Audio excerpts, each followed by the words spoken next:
네, 세상의 모든 경제 이슈를 알려드리는 시간 경제 언박싱 코너입니다. 자, 오늘은 미국의 기준금리 인하 기대감이 한풀 꺾이고 또 증시 불안과 부동산 경기 침체가 예상보다 길어질 조짐을 보이고 있는데요.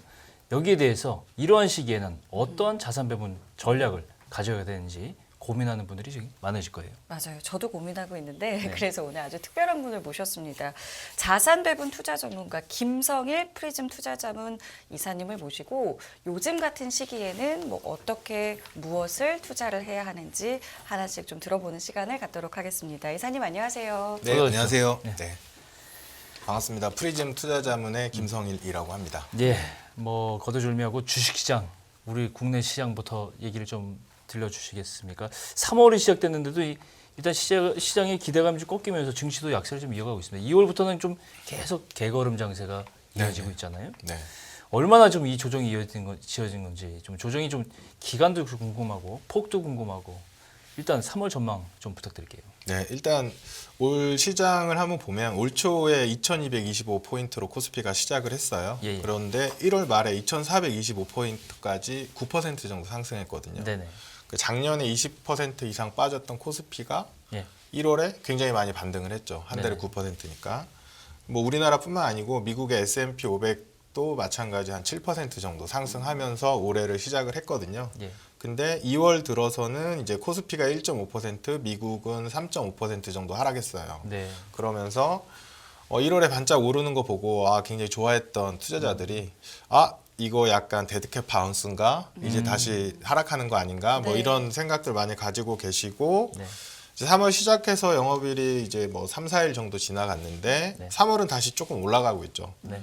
그래서 이런 이제 시장이 이제 조금 하락하기 시작하니까 자라보고 놀란 가슴, 뚜껑 보고 놀란다 이런 속담처럼 예. 작년에 하락장을 이제 보신 분들이 네네. 이제 하락장 다시 시작하나 또 보다. 빠지는가? 예, 이렇게 해서 너무 놀래는 거예요. 네. 한번 큰 충격을 받은 다음에는 작은 충격의 흔적만 보여도 굉장히 민감하게 반응하게 되거든요. 네, 네. 네.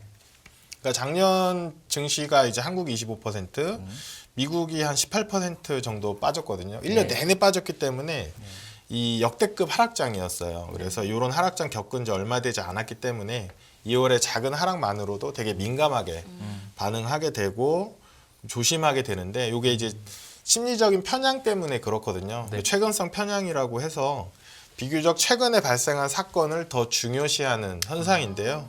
예. 투자를 할 때 굉장히 장기적인 관점에서 보라라고 얘기를 아무리 하지만 네. 실제 사람들의 마음은 이런 편향에서 자유롭지 않기 때문에 단기적이고 최근의 사건에 더 민감하게 반응할 수밖에 없어요. 예. 그런데 이제 결과적으로 거꾸로 얘기하면 개인 투자자들이 가지고 있는 이런 다양한 편향들을 잘 극복하는 것이 투자 성과를 높이고 이제 마음 편한 투자를 하는 데 도움이 될 수 있는 거죠. 최근성 평양 이 말씀을 주시니까 정말 확 와닿습니다. 저도 네. 정말 최근에 일어난 사건만이 이들이 훨씬 더 충격을 맞아요. 느낌이 가장 체감하는 건 인상에 이제 인상 강하게 남죠. 남죠. 예. 상승장에서도 마찬가지죠. 그렇죠. 계속 오르면 또 거기에 들어가게 오를 되고 것이다. 또 바이오가 오르면 또 바이오에 들어가게 되고 야. 비슷한 심리인 것 같습니다. 예, 맞아요. 예. 그렇다면은 이 편향을 극복이라고 해야 될까요? 편향을 어떻게 좀 줄이면서 어떤 업종이라던가 분야, 상품에 투자하는 것이 지금의 상황에는 좋을지 이 부분도 좀 말씀해 주시죠. 네, 그 많은 투자자분들이 이미 알고 계시는 투자 네. 격언 한마디 이제 공유하면서 가고 싶은데요. 네. 네. 우량한 종목을 고른 다음에 장기 보유해라. 이 모든 분들이 알고 계실 거예요. 굉장히 많은 전문가들도 얘기를 하고 있는데 이런 문장들이 굉장히 함정이 아주 많아요. 네. 요 한 문장만 가지고 설명을 해도 일단 우량한 종목을 골라야 되는데 대부분의 우량주가 사후적으로 판단된 거예요. 지나고 보니까 우량주인 거죠. 맞습니다. 네. 이게 이제 사후 확신 편향이라고도 네. 하는데요. 네. 처음부터 이 주식이 오를 줄 알았다라는 가정이 깔려 있는 거죠. 음. 네, 그래서 사실은 해당 종목의 가격이 충분히 상승했거나 네. 이미 시장의 주목을 받은 이유 혹은 그 섹터에서 1등을 한 기업 네. 아니면 시가총액 뭐 상위에 오른 이후에 우량주라고 판단하는 경우가 많거든요. 그렇죠. 근데 많은 이 전문가들 분들도 나와서 이제 우량주라고 얘기하는 기업들은 우리가 다 아는 기업이에요. 네. 이미 다 굉장히 많이 커진 기업들. 네. 그래서 실제로는 지금 이제 시가총액 상위 주식들을 사서 뭐 10년, 20년 장기 보유했을 때 수익이 나는 거 아니냐, 우량한 회사니까라고 생각하지만 시간이 지나봐야 알 수 있잖아요. 네. 근데 이거를 시간을 거꾸로 돌려가지고 10년 전에 우량주라고 불렸을 시가총액 상위주들 혹은 20년 전에 시가총액 상위에 있었던 회사들의 지금 실적을 보면 네.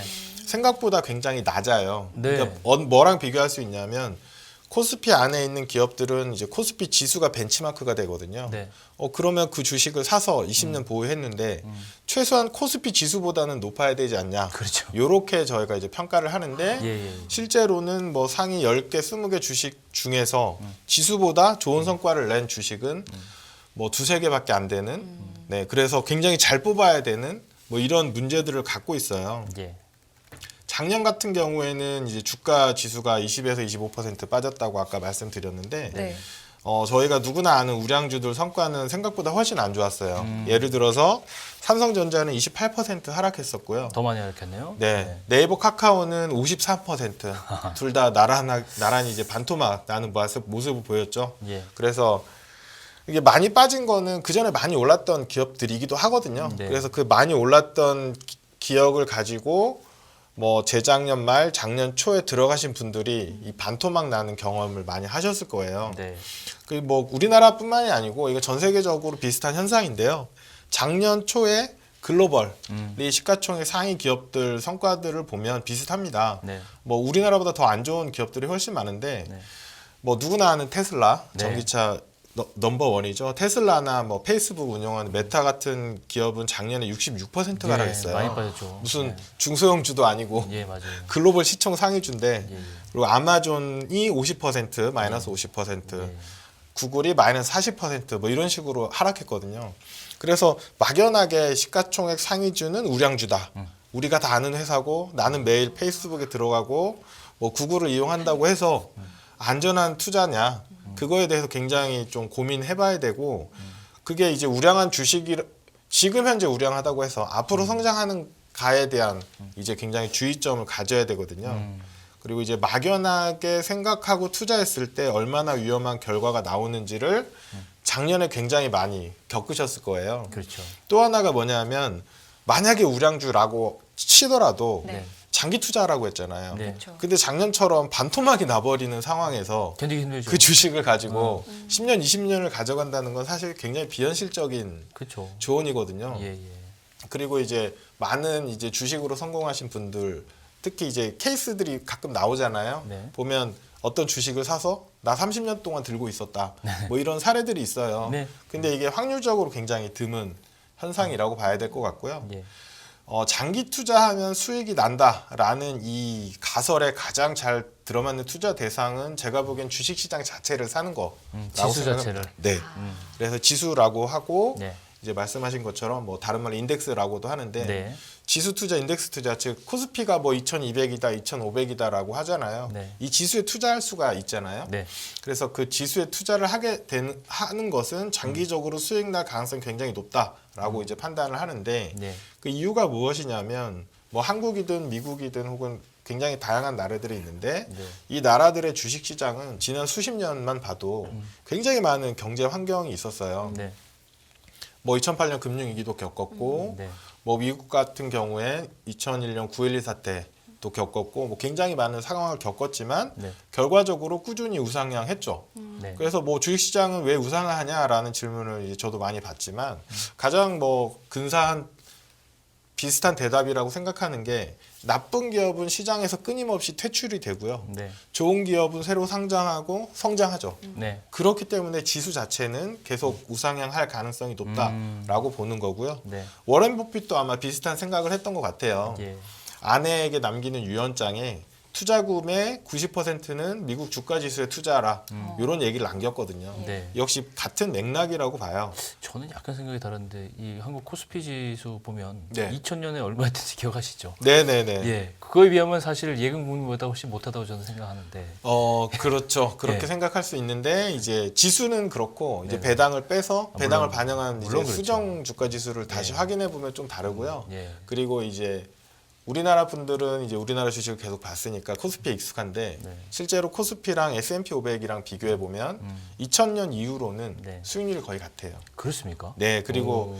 2000년 초반, 그러니까 2000년부터 2010년까지는 코스피나 신흥국이 훨씬 좋았고요. 예, 예. 근데 미국은 거의 마이너스였어요. 네. 10년 누적 수익이. 네. 근데 미국은 2009년 이후로 엄청난 성장세를 보였죠. 음. 그래서 이제 많은 분들이 이제 미국 주식에 대한 굉장히 선호도를 가지고 계신데 그렇죠. 제가 이제 10년 단위로 잘라서 분석을 해봤어요. 예.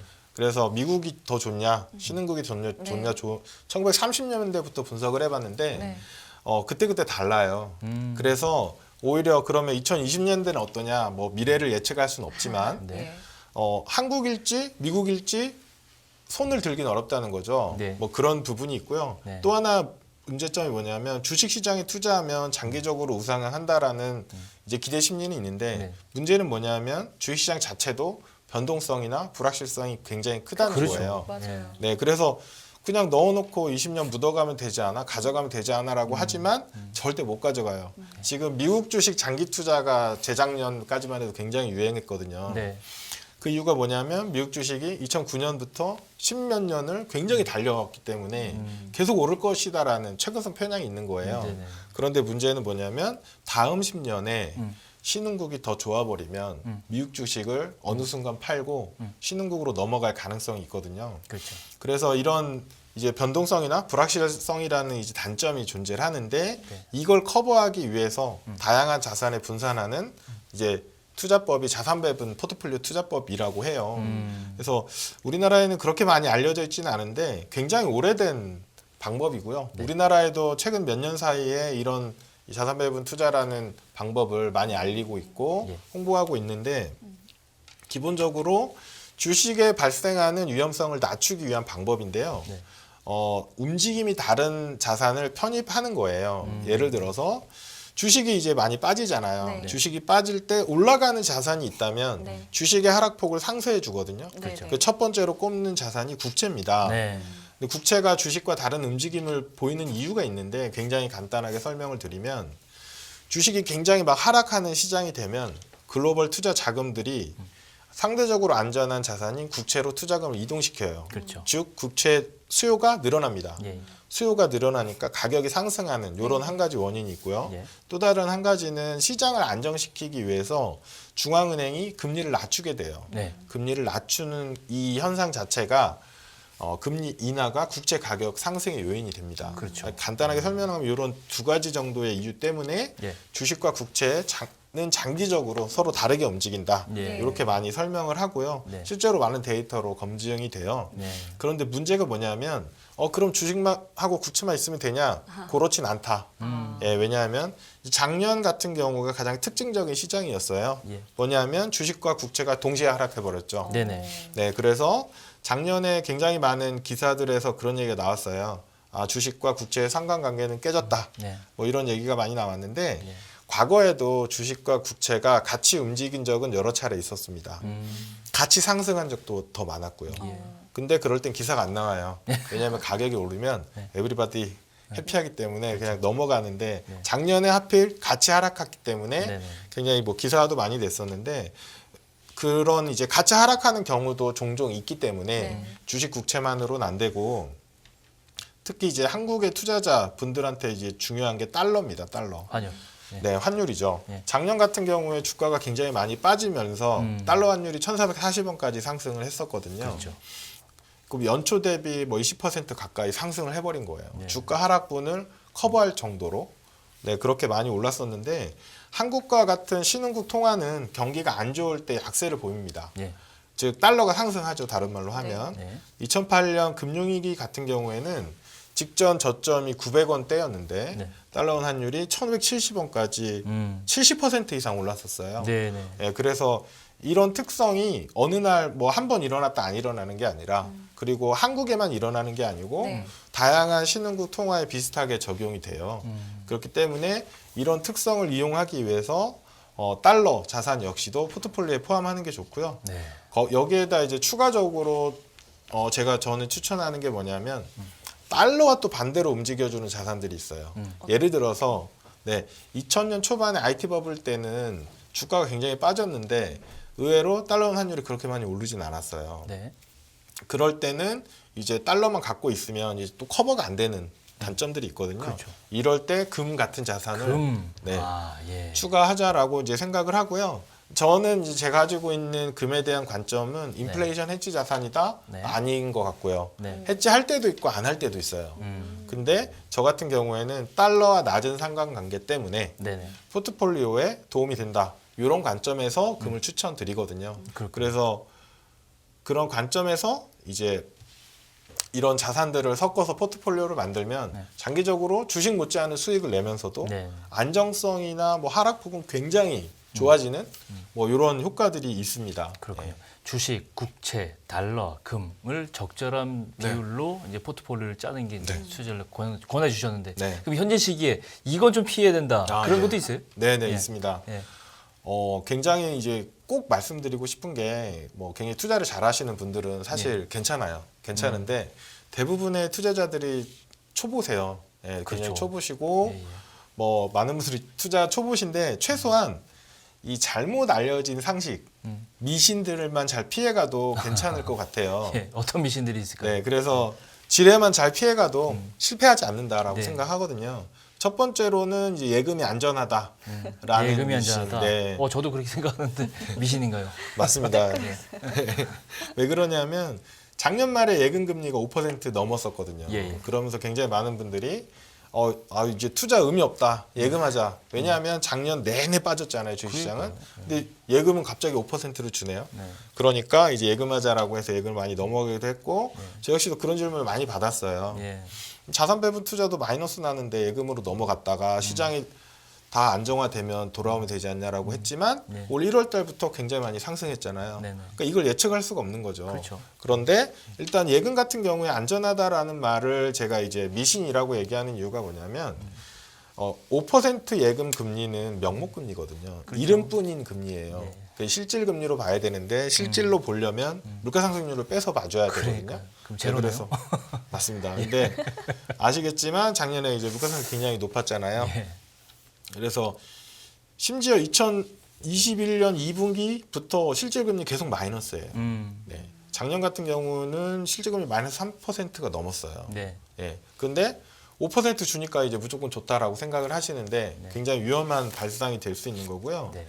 그리고 배당 시즌이 되면 이제 배당주 투자에 대한 기사들이 굉장히 많이 나와요. 그렇죠. 근데 이 배당주 투자를 이제 홍보를 하면서 굉장히 안전하다. 네. 배당이 따박따박 나온다. 맞아요. 뭐 노후 생활비다 뭐 이런 얘기가 맞아요. 많이 있는데 그렇죠. 실제로 이제 배당주 관련 펀드나 네. ETF나 이런 상품들의 성과를 보면 네. 이제 과거 성과를 분석할 수가 있잖아요. 네. 분석해 보면 코스피 움직임과 거의 비슷합니다. 즉 같은 위험성을 갖고 있는 거죠. 그렇군요. 그리고 개별 주식 단위로 들어갔을 때 배당이 꾸준하지 않은 경우도 상당히 많아요. 네. 그래서 막연히 믿기보다는 한 번 더 체크를 해야 되고 이거보다 더 조심해야 되는 게 테마주입니다. 테마주. 네. 그 최근 1, 2년 사이에도 뭐 5G, 메타버스, ESG 뭐 이런 다양한 테마들이 그렇죠. 나왔었잖아요. 테마들 많죠. 예. 이런 테마들이 나오는데 실제로 이런 테마가 유행을 하면서 이런 이름을 단 상품들이 굉장히 많이 나왔어요. 네. 펀드나 ETF 같은 상품들이 나왔는데 실제 성과를 또 열어보면 네. 코스피랑 비슷하거나 오히려 더 안 좋거나 뭐 이런 것도 굉장히 많아요. 예. 그렇기 때문에 이런 테마, 특히 정치 테마주 이런 거 굉장히 조심해야 되고 많이 조심해야죠. 네. 예. 그리고 이제 초보 투자자분들한테 이제 특히 이제 말씀드리고 싶은 게 특정 종목이나 섹터에 이제 투자금을 전부 투자하는 집중 투자, 뭐 몰빵 투자라고 하잖아요. 네. 가장 위험합니다. 네. 왜냐하면 잃었을 때 회복할 수가 없어요. 네. 그리고 내가 그 종목이나 섹터를 잘 안다고 생각을 하지만 그 분야만 뭐 몇 년씩 공부하신 분들도 어려워하거든요. 맞아요. 예. 그리고 이거보다 더 위험한 게 뭐냐면 주식담보대출 같은 거 이용해서 레버리지 투자하시는 분들. 네. 네, 왜냐하면 회복이 안 돼요. 네. 기다릴 수도 없어요. 그런 단점들이 있기 때문에 초보 투자자 분들은 이런 투자 위험성을 좀 이해를 하시고 접근을 하셔야 된다. 하게 되면 소액만 하거나 나눠서 하거나 이런 걸 좀 말씀드리고 싶습니다. 보통 이럴 때 그런 투자자들은 이런 얘기하잖아요. 하이 리스크 하이 리턴. 아, 네. 하이 리스크 하이 리턴 편향 이렇게 말해야 되나? 그것도 위험합니다, 이제 잘못 알려진 상식이죠. 예. 예, 리스크가 높다고 해서 리턴이 높은 건 결코 아니거든요. 다만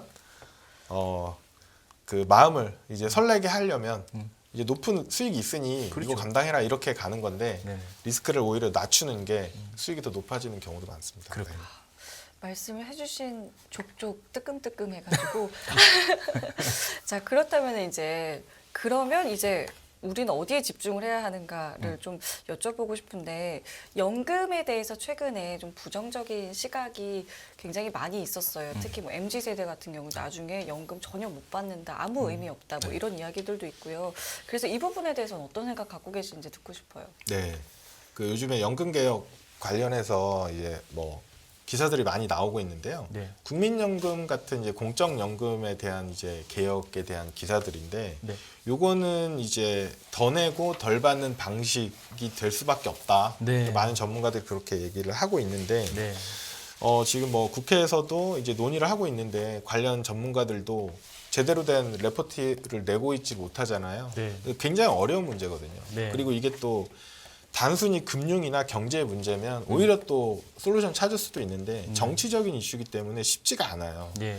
그렇기 때문에 공적연금만 믿으면 안 된다. 네. 요거는 이제 확실한 이제 문장이 되는 거죠. 그렇죠. 그래서 공적연금이 아닌 사적연금을 각자 잘 준비해야 된다. 그런데 뭐가 뭔지 몰라요. 맞아요. 이름도 너무 복잡하고 예. 한자 말도 너무 많고 영어랑 막 섞여 있고 그래서 네. 굉장히 어려운데 간단히 말씀드리면 네. 사적연금이라는 건 공적연금과 다르게 사적으로, 즉 개인적으로 노후를 준비하라라는 연금입니다. 네. 네. 그래서 정부에서 이러한 사적연금 제도를 갖추고 세제 혜택 등을 주고 있기 때문에 제대로 알고 적극적으로 활용할 필요가 있습니다. 예. 그럼 시간관계상 마지막으로 그렇다면 사적 연금의 종류 그리고 어떤 투자 포트폴리오를 좀 구성해야 되는지 짧게 좀 답변해 주시고 네네. 마무리 지으시죠. 사적연금에는 이제 다양한 종류들이 있는데 네. 그 세제 적격이라고 해서 네. 연금을 납입하면 연말정산할 때 16.5% 세액공제를 해줘요. 네. 연말정산 환급해 주는 거죠. 네. 이런 제도가 있는 연금들을 가입하는 거를 이제 추천을 드리고요. 네. 뭐 연금 보험, 연금 저축 보험, 연금 저축 펀드와 같은 다양한 상품들이 있는데 네. 이 중에 저희가 스스로 공부를 해서 투자를 할 수 있는 연금 저축 펀드라는 상품에 대해서 관심을 많이 가지셨으면 좋겠고, 연금저축 펀드. 이건 그냥 펀드가 아니고요, 그냥 계좌의 이름입니다. 이 계좌 안에서 다양한 상품들을 투자를 할 수 있는 상품들이에요. 네. 그래서 이런 펀드를 이제 이런 펀드 계좌를 개설하시고 네네. 이 안에서 아까 말씀드렸던 이제 다양한 국내 주식, 미국 주식, 국내 우리나라 국채, 해외 국채, 뭐 달러, 금 같은 자산을 골고루 분산해서 이제 투자를 하게 되시면 예. 안정적인 수익을 가져가실 수 있지 않을까 생각됩니다. 그렇군요. 짧게 이것만 여쭤볼게요. 그러면은 내 월급에 네. 개인연금 내 월급에 어느 정도 투자하는 게 가장 좋을까요? 네, 일단은 세액공제 한도가 900만 원까지예요. 네. 900만 원을 연금에 납입을 하면 국민연금 아니고 네. 개인연금에 네. 납입을 하면 네. 연말정산 때 148만 원까지 돌려받을 수 있어요. 네. 그래서 이걸 꼭 이용해야 되거든요. 네네. 그러면 이제 900만 원 어떻게 넣냐? 생활비가 없다라고 얘기하시는데 예. 기본적으로 꼭 기억하셔야 될 게 지금 받는 월급이 현재 나 혼자 써도 되는 건 아니다. 이걸 꼭 기억하셔야 되거든요. 무슨 말이냐면 미래의 나, 노후의 나도 지금 받는 월급을 나눠 써야 돼요. 맞아요. 지금 다 써버리면 노후에 이제 노후 빈곤 문제가 심각하잖아요. 그렇죠. 예. 우리나라가 OECD 1위거든요, 노후 빈곤이. 그래서 최대한 많이 넣었으면 좋겠고 일단 세액공제까지는 꼭 넣으셨으면 좋겠는데 네. 몇 퍼센트를 넣어야 하느냐? 네. 국민연금에 9% 들어가고 있잖아요. 네. 개인연금에는 10에서 20%꼭 넣으셔야 돼요. 네. 왜냐하면 30세부터 60세까지 30년 일해가지고 예. 60세부터 90세까지 30년을 쓰고 살아야 돼요. 그래요. 네, 굉장히 많이 남아 있습니다. 맞습니다. 그래서 이 노후 빈곤이 굉장히 크다는 거 꼭 기억하시고 연금 잘 납입하셔가지고 네. 준비하시면 좋겠습니다. 네. 시간이 부족해서 더 여쭤보고 싶은 게 많았는데 오늘은 일단 여기서 마무리를 짓도록 하겠습니다. 김성일 프리즘 투자자문 이사님이었습니다. 고맙습니다. 네, 고맙습니다. 금융투자로 돈 벌기 쉽지 않으시죠? 그런데 불가능한 것도 아니죠. 글로벌 IB 트레이더의 눈으로 본 더 넓은 금융의 세계, 그들의 투자의 기술 정말 궁금하지 않으십니까? 여러분들을 응원합니다.